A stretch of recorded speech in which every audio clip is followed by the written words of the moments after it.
Okay, let's get started. Hello, everyone. Welcome to our fourth Idea Center talk. Today, we will talk about hard and soft skills. My name is Todd Pascal, and I will be giving this presentation, as always, with Professor Zhen Chen. We're both from the Nanoengineering Department here at UCSD. So today we'll talk about what industry cares about in terms of hard and soft skills, and give you some tips in modifying or changing your CV to emphasize these hard and soft skills, as well as some tips and tricks into what to say during an interview to further bolster your hard and soft skills, at least the presentation. So to start with, let's just kind of go over a few definitions. When we say hard and soft skills, what we mean is that hard skills are the things that you can be taught, that you come to grad school to do. They include things like computer programming or any specific sort of techniques that you develop during your PhD or during your postdoc. So whether that's sort of atomic layer deposition techniques or using specific machinery or writing computer code, those are the sort of things that we refer to as hard skills. Soft skills, on the other hand, are what are known as people skills or interpersonal skills. And they include things like teamwork and time management, leadership, how effective you are at communication. And one of the important points that we want to point out is that both hard and soft skills are equally important to most employers, and equally important in terms of evaluating you as a potential employee. So as engineers and scientists, we're kind of built or programmed to emphasize our hard skills, right? It's all about what you can do and how you can do it. And maybe not get as much training in terms of developing our soft skills. But again, in terms of actually working in industry, it turns out that having good soft skills is as important as having a very good hard skill. So today I will deal with the soft skills part of today's talk. Professor Shen will talk about developing your hard skills.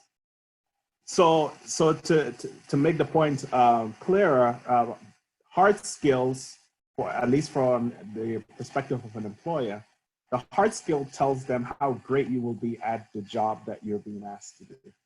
Whereas the soft skill tells them how great a fit you will be within their team.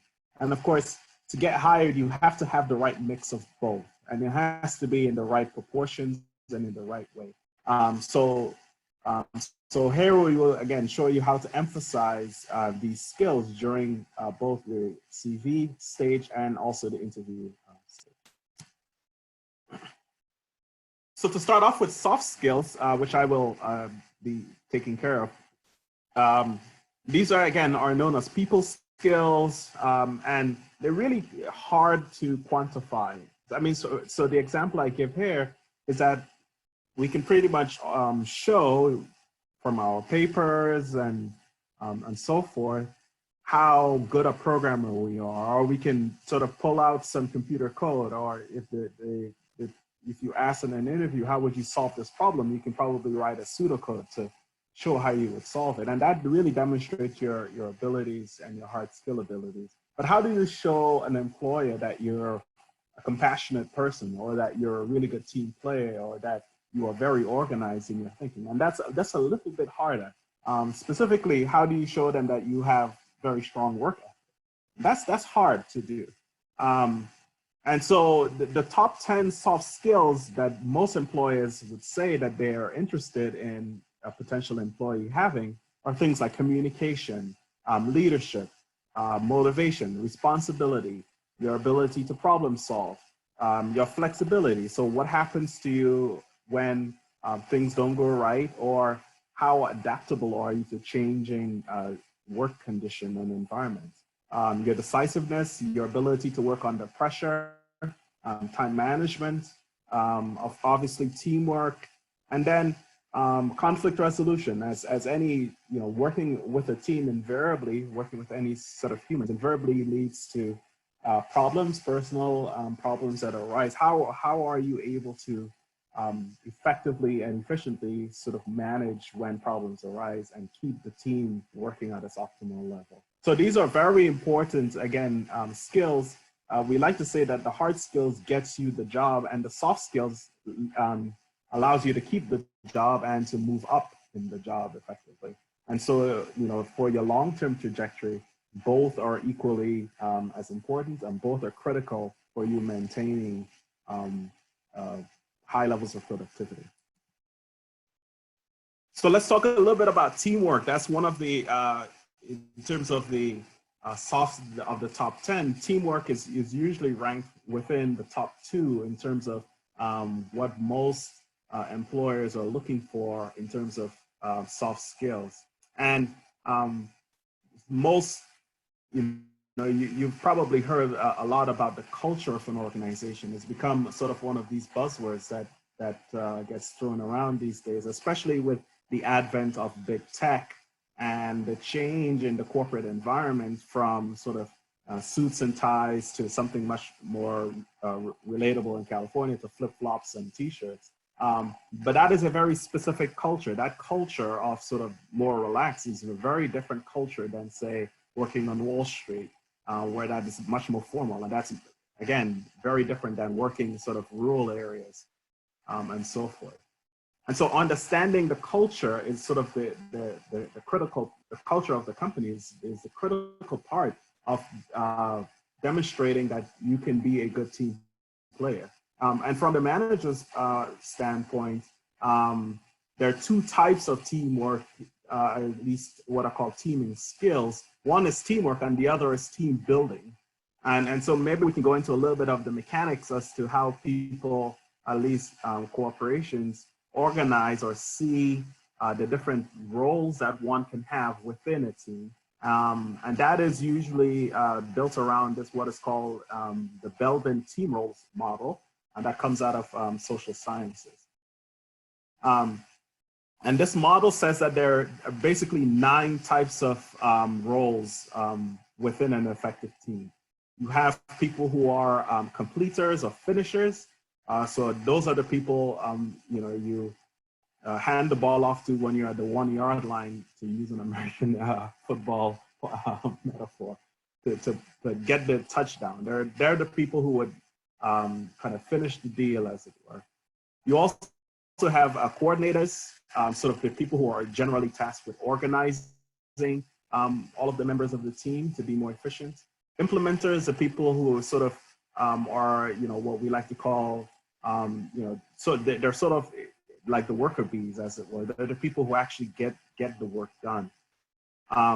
The monitor evaluators, those are the people who are tasked with primarily making sure that all of the roles and the rules for the team are being followed in the most efficient manner.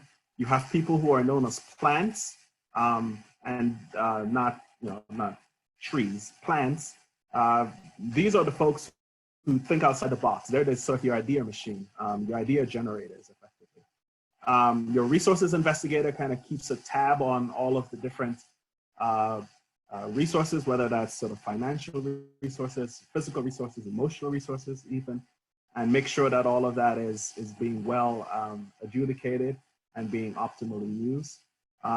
An important part of a team is what is a person who's known as a shaper. And they're the sort of the major driving force behind the team. They're the ones who kind of keeps everyone pulling in the same direction.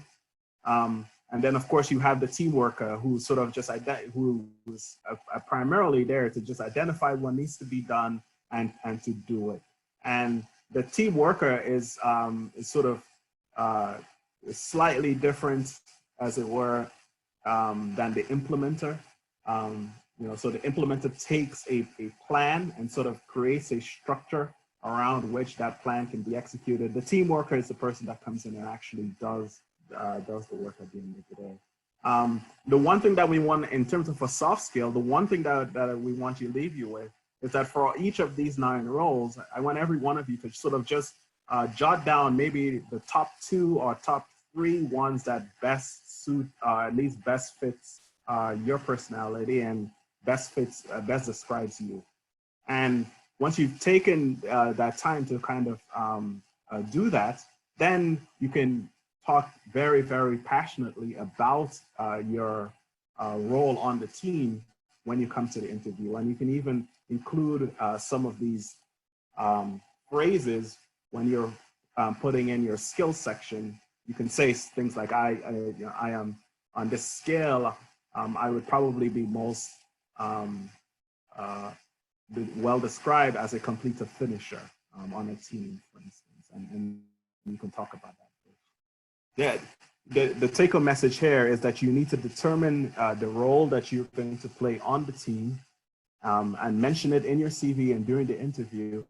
But don't just mention it and say it as a word. Mention it in terms of achievement. So for instance, if you are a shaper, if you are the sort of the person who kind of keeps the team moving forward by sort of organizing all of the team members together, give a concrete example of a time when you were part of a team and you use your role in order to affect a more outcome or to increase productivity or something like that. If plants, and a lot of us like to think of ourselves as plants, if you're a plant, then give a very specific and concrete example where you came up with a new and interesting and novel idea that sort of changed the way that a particular task was being performed, or a new product was being developed, and so on and so forth. So again, for each of you, please take the time to, for all of these 9 different roles,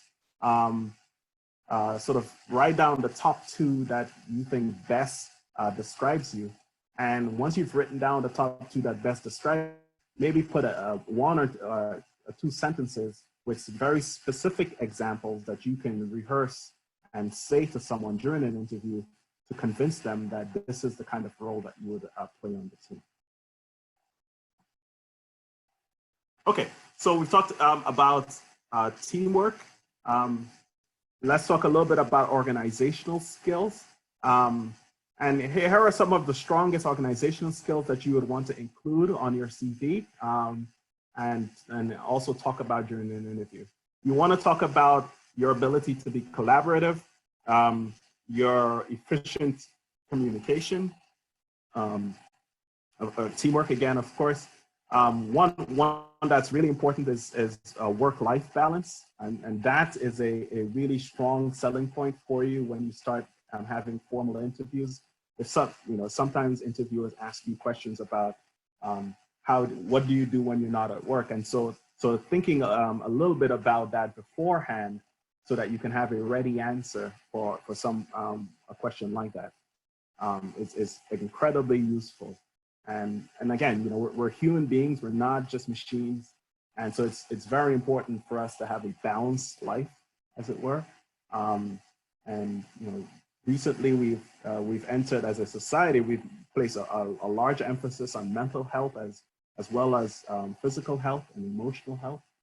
And so demonstrating that you've thought through some of these issues during an interview becomes a really powerful kind of testimony on your part that you are, that you know what it takes to actually have a job in industry that comes with all of the stresses, and that you're not going to get burnt out, and that you're not going to end up sort of quitting because you were unaware of the real life issues, right? So demonstrating that you have a good work-life balance, demonstrating things like, you have hobbies outside of work that sort of leads you to de-stress. Those are very important things to include during an interview session when it comes up. The other part, the other organizational skills that you may want to emphasize is just in general planning, sort of how you, what type of mind, how structured your mind is. So as an example, I have a very unstructured mind. I sort of have a billion ideas going on at the same time, and I'm just always kind of going from one to the other. And And that I found that helps me be creative and be innovative. However, if I was applying for an accounting job, then I probably wouldn't mention that I have a very um, unfocused mind, right? That's just not a skill that you need to emphasize for an accounting firm, for instance. And so thinking about sort of what kind of how the way your mind works would sort of help you if and when you get asked a question about your organizational skills and your general planning skills. So obviously, if they ask you a question, don't lie. But there are clever ways to deflect a question. For instance, if they want or they're looking for someone who is sort of highly organized and you're not that person, you can show to them sort of how it is that your approach has actually led to positive results in a particular project. I mean, so the bottom line is that whatever it is that you do or say, one has to be true, but because if it's not true, people will see through that. But for two, there's always ways of showing how your particular personality or type would fit into what it is that they're looking for. But you have to give it a little bit of thought beforehand. And so I think this quote is attributed to John Wooden, sort of legendary coach of UCLA, that failure to plan is planning to fail. And so you whatever it is that you have to, whatever it is that your personality type is, you have to sort of almost game out what are the possible questions that people might ask you about that, and what are the answers that you can come up with, one way or the other. Common questions that people may ask you about your organizational skills during an interview would be something like, tell me about a time when you were involved in a stressful situation at work and how you handled it, or give me an example of a goal you failed to achieve, or tell me about a situation where you succeeded in achieving these goals. And so these are sort of the common questions in terms of organizational skills that an interviewer might ask you. And in order to answer these questions effectively, we like to say that you should use the STAR structure. And what is the STAR structure? The STAR structure says that you should approach this question by stating a situation, S for situation, T for task. What is the specific task that you were assigned to do? A for action. What is the actual thing that you did in order to achieve this task? And R for result. It's sort of what was the outcome of this action that you took. And so a good answer consists of all four elements, right? So you describe the situation, where you're given a task, you explain the action, and you discuss the results of your action. Here's an example of one way you may answer one of the previous questions using the STAR method. So let's say the question was, tell me about a situation when your planning skills and attention to detail made a difference. So you may say something along the lines of, well, the first situation that comes to mind is on my last project, where we were tasked with developing a novel vaccine delivery system for COVID-19. While various delivery systems were being used, we had no way of determining the efficacy of these approaches. So my approach was to develop a Python-based database that allowed for the rapid ranking of every known approach based on predefined metrics such as toxicity, cost, and material availability. As a result, we were able to identify two promising new approaches. So using the STAR technique, first I said that there was a situation that came in mind for S. We were tasked with developing this delivery system. My approach was to develop a Python-based database. And as a result, we identified two promising new candidates. So again, STAR, whenever you're asked questions about sort of your organizational skills, just remember to use that formula in your head in order to answer that question effectively. So another thing that we want to help you with is thinking about how to include some of these soft skills on your CV. So we talked before about what to do some of these questions came up in an interview, but how do you actually include or show someone that you have the necessary soft skills that would lead them to offer you the interview to begin with? And so what we would suggest is that you may want to consider including a section on your CV that says something generally on skills or something like that. And so what do you put on this skills section?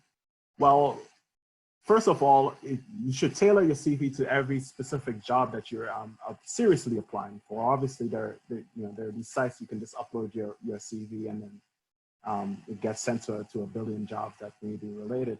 But if there are particular jobs that you're seriously thinking about, then I would have a tailored CV for that specific job. And within that tailored CV, within my skills section, I would review very, very carefully what the job postings are or what the job posting is to get a clue as to what to include here. So if in the job posting there is a section called desired skills or requirements or something like that, then that is where you want to focus on. The other thing that you may want to include in the skills section is how you would fit into the culture of the specific job. So again, if they're a company that is sort of making surfboards and hence spends most of their time on the beach testing the surfboard, and they're looking for someone to join the team in terms of testing these surfboards, then they're probably going to have a much more relaxed corporate environment than say a sort of accounting firm. And so you may want to point out if it is that your personality type is one of a relaxed personality, then in this under the skill section, you may want to emphasize that.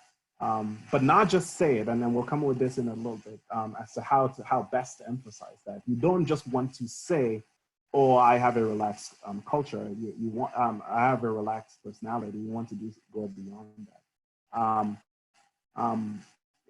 So kind of circling back to the job posting, if the posting emphasizes certain buzzwords like teamwork and work-life balance, within your skills section, you want to also include those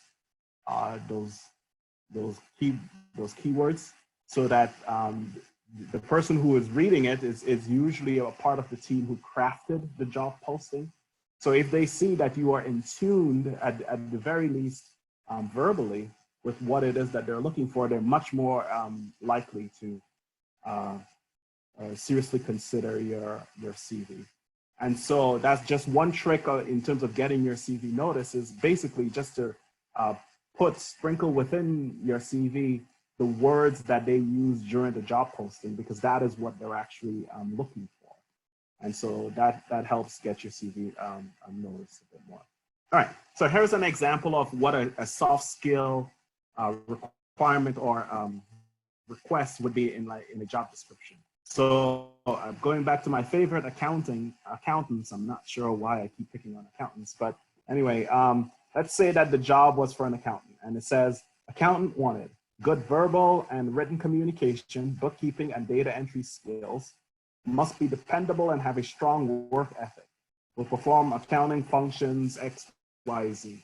So if this is the job description, your role is almost done in terms of writing your skills section, because I pretty much told you exactly what it is, what sort of skills that if you have it, you should emphasize here. So if you have a particular quality about you, you're dependable, you have a strong work ethic, you're very good at communication, you're very organized, you have good entry skills, just list them in the skills section.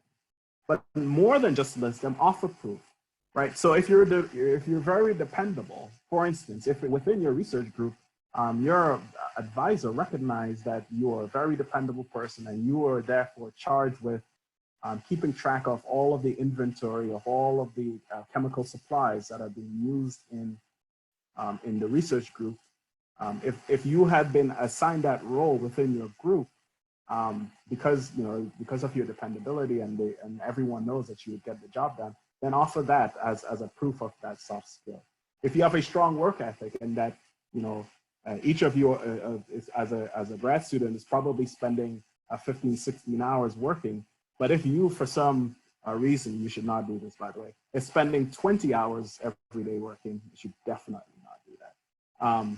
You know, but if you think that that demonstrates your really strong work ethic, then include things like that. Or if you've been extremely productive, for instance, in your research careers, then you want to include things like that as proof that you have a strong work ethic. So again, you know, anyone can just say these things, but if you offer proof, then the person who's reading your CV and who's sort of reading hundreds of these probably, it's much more likely you want to implant in their mind that you are the right person for this job. And by offering some proof of what it is that you're saying, that kind of gets you over the very first set of hurdles.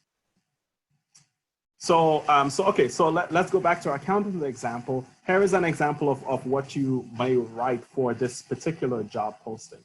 So again, so they're interested in someone who has good written and verbal communications, is dependable, and has a very strong work ethic. So under your skill section, you may write something along the lines of collaborated and communicated daily with a marketing team of 15 people, gave monthly progress presentations to the team. That demonstrates your communication as well as your strong work ethic. You may also say things like facilitated team meetings for projects that increase the revenue for immersive clients by 15%. And again, that shows that you're a dependable person, you have a strong work ethic, and that your role on the team was to actually increase the productivity overall of the team in general. So, so again, you know, whenever you're including soft skills in your CV, you have to have proof. You have to put in some proof. So you don't want to say, I am likable and very funny. That is a pretty useless line to include in a CV that's just taking up space. But you can say things like, I led a small team of highly dedicated engineers who developed a new ALD approach. This was my most gratifying moment as a researcher. And so you've offered some proof, and you've sort of made it that this is not just a hard skill you're trying to communicate, but you're actually trying to communicate the soft skill of it, right? You led a team and showing leadership, highly dedicated engineers, showing that you can offer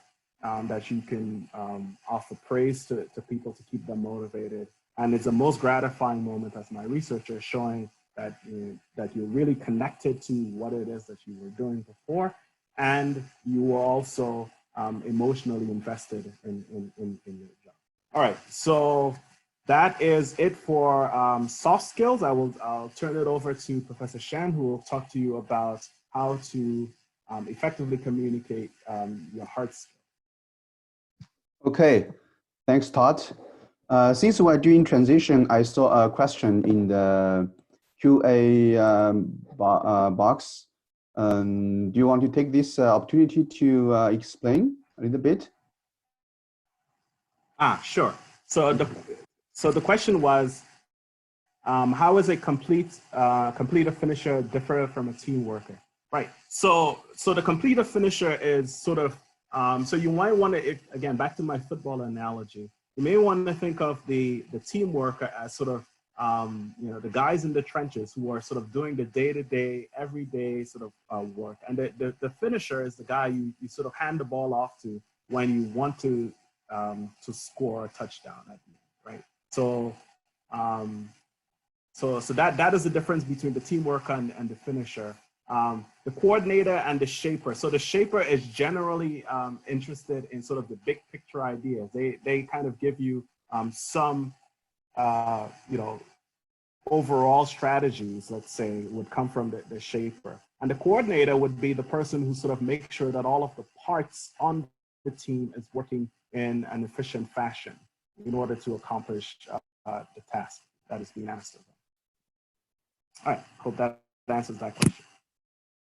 Okay, great. Yeah, thanks, Todd. Yeah, for sharing your vision and all the important notes for the soft skills. I think it will not only be strategically important, also practically useful, at least as in terms of how to build a very strong professional CV, as well as create very competitive package so that they can put you in a very good position when you compete for a position.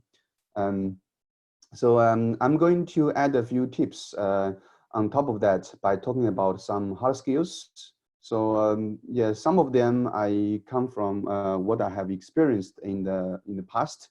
Okay, from my student years to my years as a professor, and also through interactions with people from academia and industry as well. Okay, so it's very clear that if you know highly demanded hard skills, okay, they will also help together to put you ahead of the competition on top of the soft skills. Okay, there are a few things people might have ignored or might have just take it as normal by not putting extra effort as you prepare for the next step. So I'm going to highlight a few things. Okay, so number one, reading. Okay, so I believe from the very early ages, like my son in the kindergarten, yeah, starts to read a lot, and then they are taught by the teachers that reading can help them to develop thinking. Okay, stimulate creativity and improve analytical skills, reduce stress, and improve mental health, and also build social skills and people skills. Okay, so also as we can see from many medium that Bill Gates and Zuckerberg and all these I mean rich guys, they share a lot of experience and emphasizing how important reading is. Like Bill Gates, he reads at least 50 books a year. Okay, and Zuckerberg is a bit slower. He reads about 20 books a year. Okay, so it's something we can easily find out in the internet.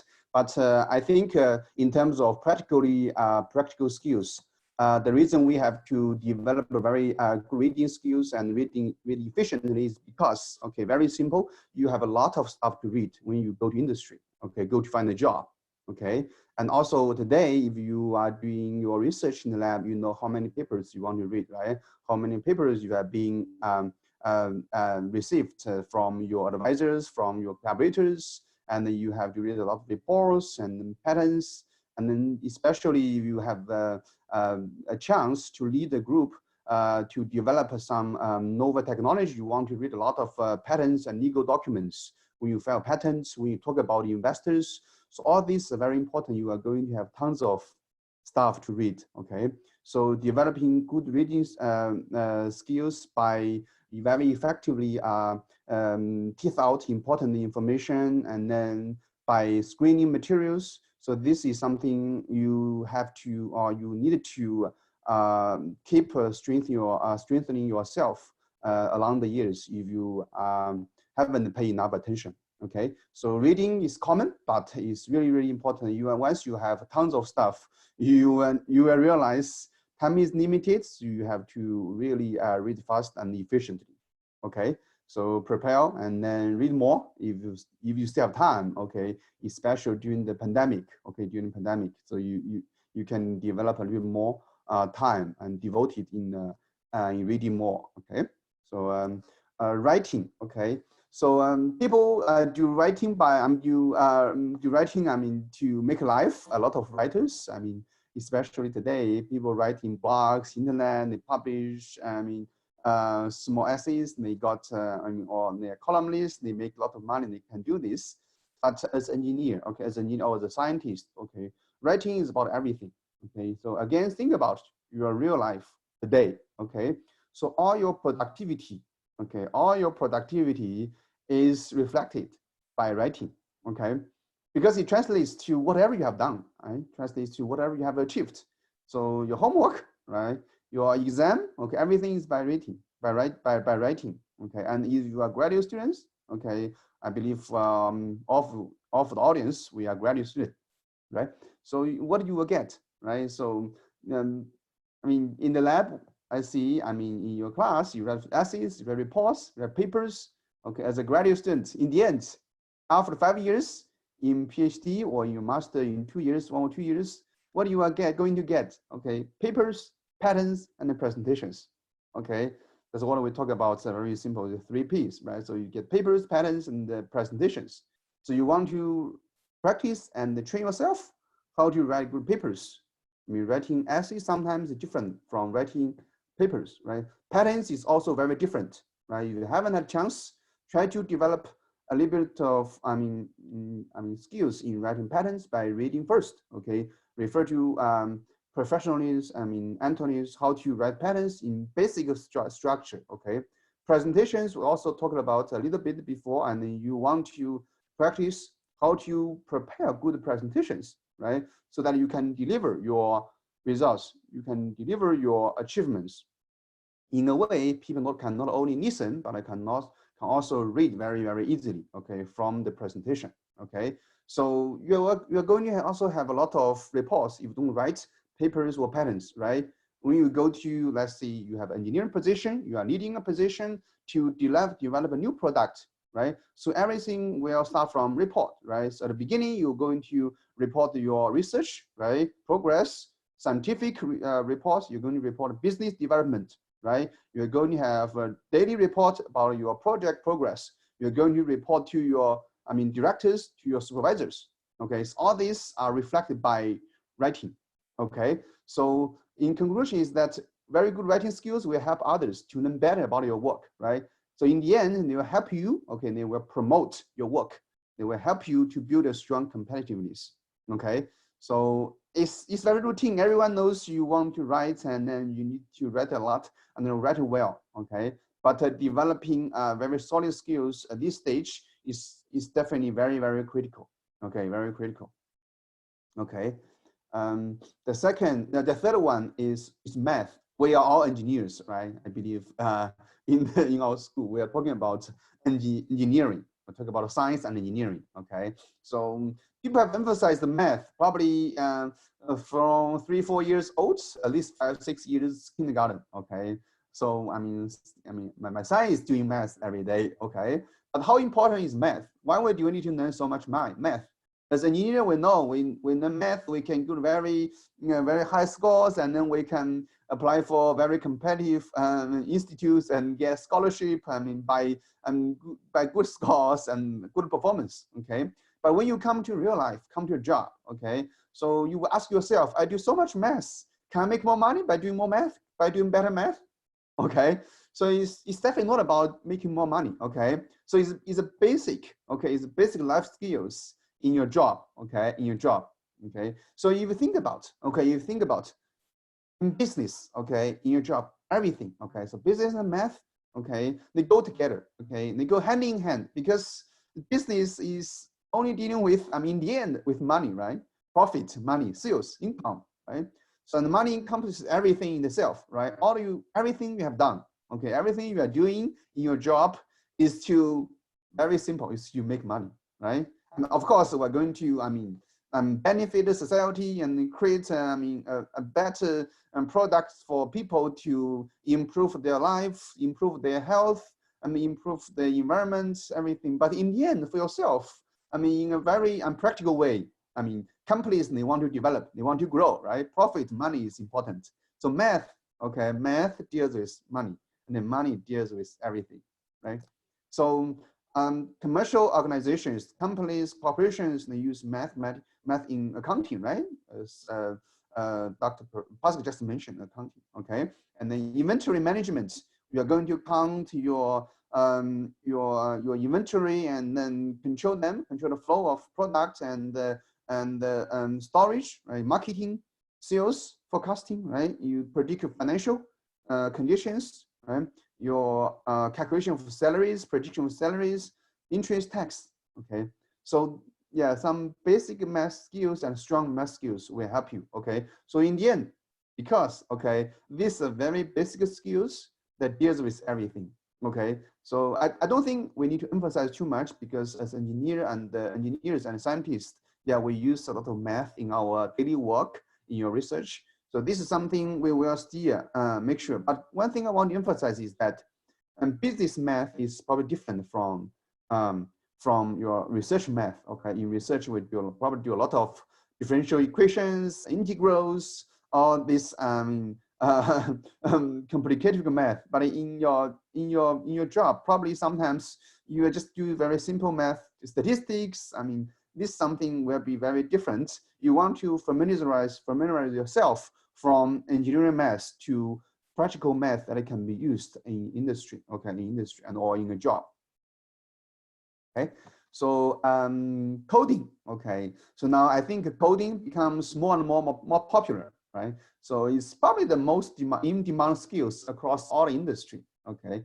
So maybe today, I mean, we can still doing things by, let's see, Edison style, right? By trying error and trials, and then by running a lot of experiments and essays. But in the end, they are very limited, okay? So for example, as a material scientist, as an engineer, okay, we can do a bunch of samples, let's say 10 or 20 samples or 30 samples in one day or in 1 week. But in the end, we're talking about big data, right?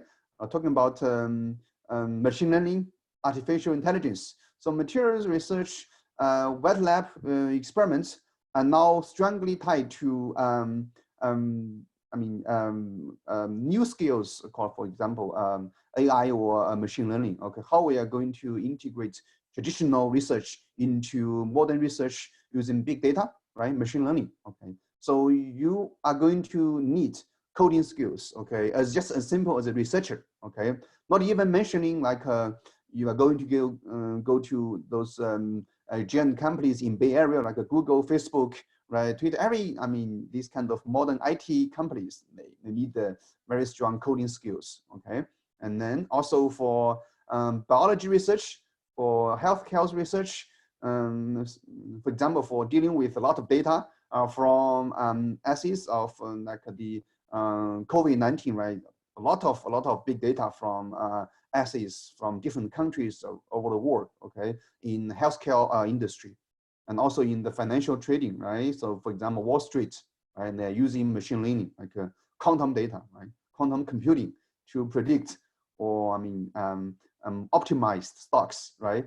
That's why a lot of Columbia graduates, they go to Wall Street and then math, and then applied math, and they went to Wall Street, okay? Told by my colleagues over there, right? A lot of their graduates go to Wall Street, they do engineering, but they go to Wall Street because they learn a lot of useful practical skills, okay? In like stock market, financial trading, okay? So, I mean, you don't have to really learn a lot at this moment, but you need to be cautious, need to be careful that your skills might be, I don't want to say outdated, but you want to upgrade with modern skills, okay? Coding is going to definitely be on top of that, okay?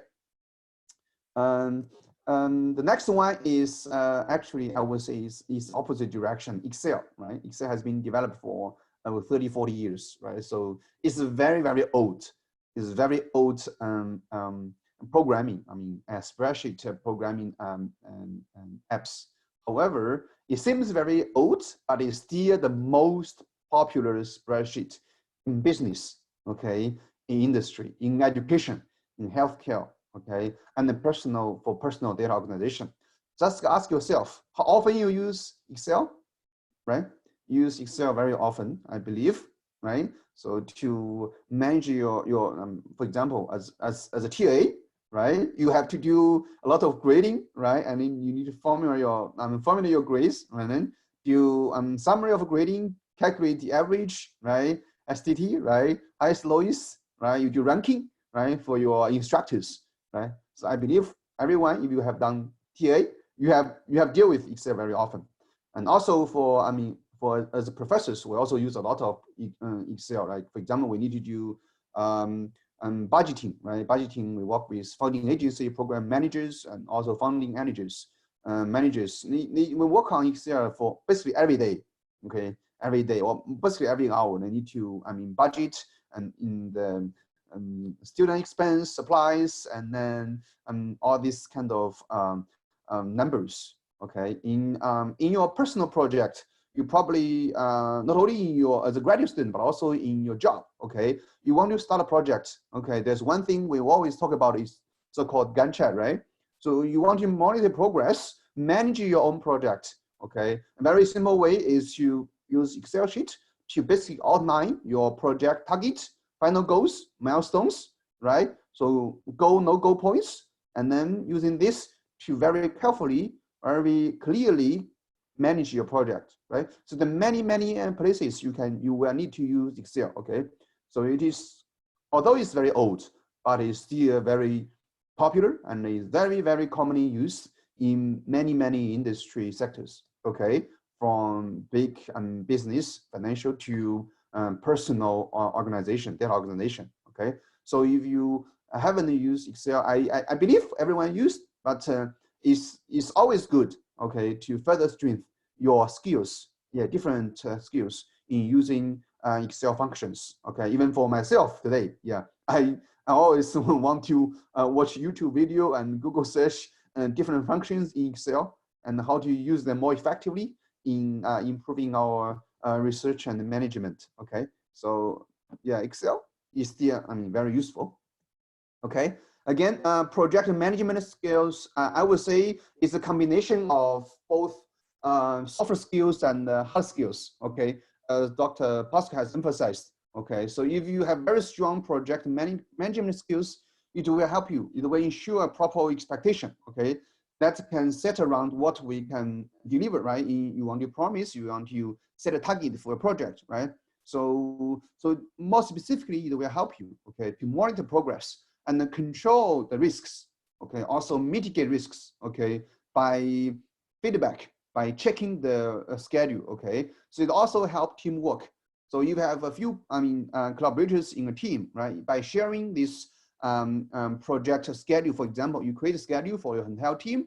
Everyone has their own contribution. They just, if you can identify the milestones, tasks in the project schedule, okay, in a Gantt chart, for example, everyone will know each other's position, okay? So you can backcheck with each other, okay? So you will know how you can mitigate risk, how you catch up, okay? How to communicate with the team so that everyone will be on the same page and your project deliverables can be achieved at the same time by your target, by your expectation, okay? So there are a lot of soft skills strongly bonded with project management, but at least in terms of the basic strategy, okay, you can use a simple Gantt chart, okay, and identify key milestones as shown here, okay, by putting timelines, okay, and then identify each key players, each major teammate, okay.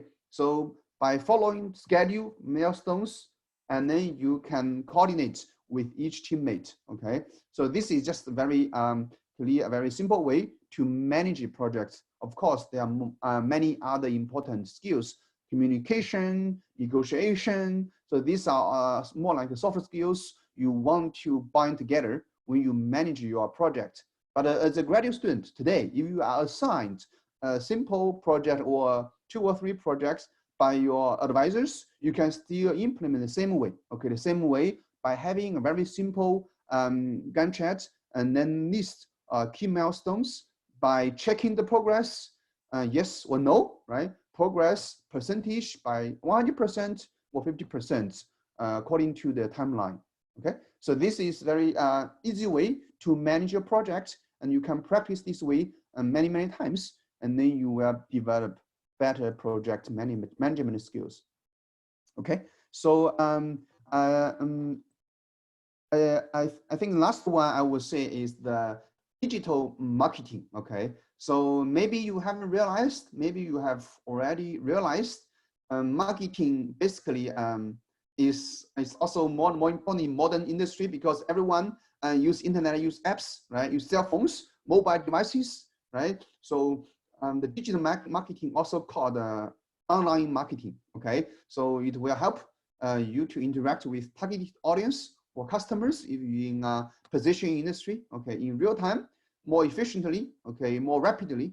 So it will help to create a business foundation, attract prospects, and nurturing and the relationship from you and your network, right? We'll talk about the networking last time, right? So the digital marketing is also helping you to not only promote your work, but also build a strong business foundation, build a strong network. So very simple way, okay, very simple way. A lot of, I think a lot of graduate students, postdocs, and professors are doing, and also our Jacob School of Engineering are doing, is that, for example, you have a good work published, right? Very prestigious journals, right? So the School of Engineering will immediately, when paper are published online, okay, they will help you to make a news and then forward to many medias. And then you personally, you have a Twitter, you have Facebook, right? You have this online platform, you can spread news. And then this is a very simple example of doing digital marketing, right? So the field, the industry, the community can very quickly, okay, can very quickly realize your product, right? Because your paper is a product of graduate student, right? Your paper, your patents, your presentation are basically your product, right? So people are doing the same thing in industry, right? So although like Apple and Google, maybe, right? They do this annual big event, right? By showcasing their newest product. But very often, right? Or more often, they're also doing this online marketing, right? Once they have a new product, they're going to release, they're going to incubate or like keep sending news. Oh, customers, folks, you're going to expect our most powerful iPhone, the best pass in 4 weeks, in 3 weeks. Although Apple always delayed their products, right? But it's fine, right? People are building their curiosity, sometimes lose patience, but at least, right, they're kind of incubating, right? And in the end, they were released. So they use online marketing or digital marketing first, right? Another time, a lot of customers, they build a strong curiosity and then waiting, and one day you release the product, right? So when you do your job, you have a new product in your company to release, you can also leverage the same skills, leverage people are doing, right, in modern industry using online marketing and digital marketing to promote your work, promote your product, okay? So online marketing, you can learn as a graduate student, you can also learn this, as I said, promote your own product, promote your presentations, promote your patents, promote your publications. This is your product. You can practice using a way like this, okay? So this is all the tips and hard skills I want to share with you today. So thank you guys, and please stay safe. And if there's any questions, we'll be happy to answer. Okay. Okay, so there's one question I got. What coding language would you recommend for undergrads to learn? Okay, so there's a very strong trend is that Python is going to be the most popular, most robust or flexible popular language in the field. Okay, that's what I heard. Maybe Dr. Postkar, he will be able to share more opinion or advice, yeah, with you guys, because he does more on this coding like work. Yeah, I think we're sort of in the big data age, as it were, and so in terms of coding, Python is probably by far the most popular of them. And it's pretty well structured, it's pretty fast. It has all of the really good advantages of kind of more traditional, C++ and so forth, but it's because of all of the additional packages that it has with it, libraries, it allows you to be very efficient. So I would say if as an undergrad, you wanted to learn a language, then Python is really good. And there are a number of Python courses that are offered within the CS department or in the Jacob School or within the individual departments. There might be a Python focused course. I know in nano engineering, we have a course that is taught by Professor Shuping Ong that heavily uses Python as well. So just about every department, every sort of department within the Jacob School would have some kind of Python focused course if you're interested in learning. I like to just kind of pick up a book and do things. So that's always an option.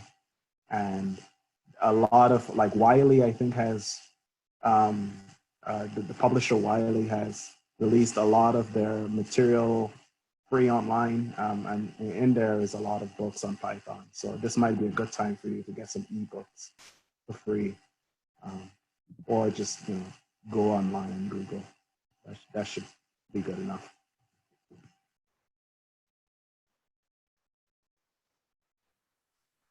Thank you. Okay, great.